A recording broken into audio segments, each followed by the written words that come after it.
that feeling. The heavy silence in a room that used to be filled with laughter. The texts that have become short and functional. The sense that you're living parallel lives. You're asking yourself, is this it?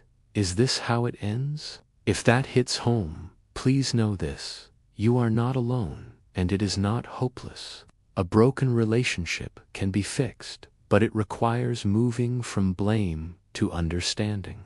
In this video, we breaking down the 3 essential steps to repair your connection and build something even stronger than before. Stick around. Step 1 is the hardest because it requires you to stop. Stop arguing, stop blaming, and just pause. You cannot fix a relationship while you're still in the battlefield. The goal here is to create a temporary ceasefire. Suggest taking 24 or 48 hours of space, not as a punishment, but as a strategic time for self-reflection.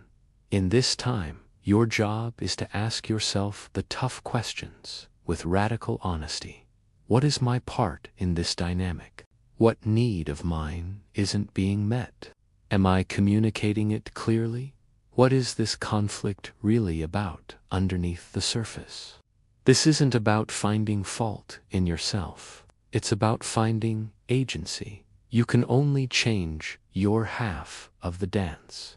After the pause, it's time for a new kind of conversation. This is not another argument.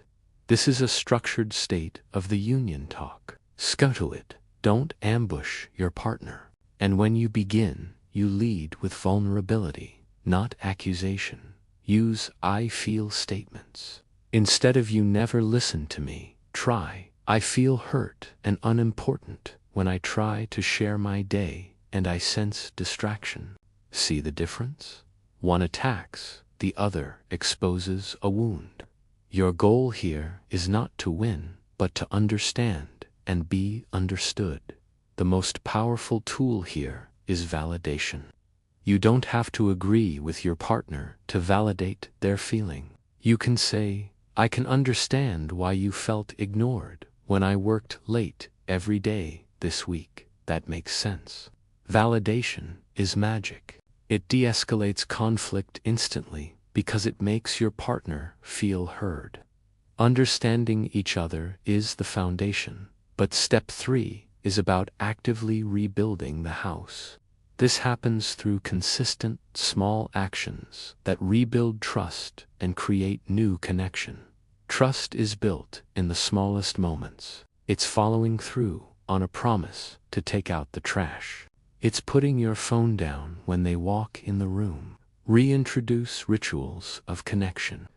What did you used to love doing together?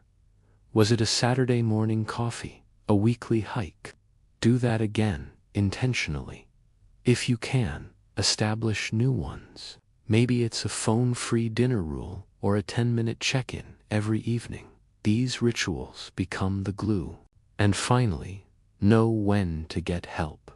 There is no shame in seeking a couples therapist. Think of them as a personal trainer for your relationship. They provide the structure and guidance you need to build your emotional strength together. Fixing a broken relationship is a journey. It won't be solved in one conversation.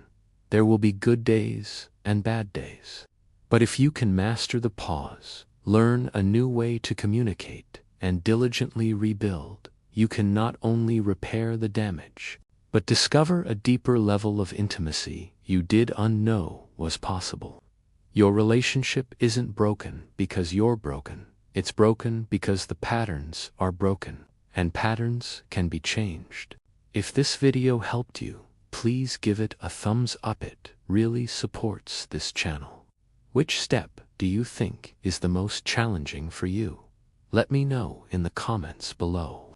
And if you're still struggling, check out our video on how to identify a toxic relationship right here. Thanks for watching. Remember, it's never too late to choose each other again.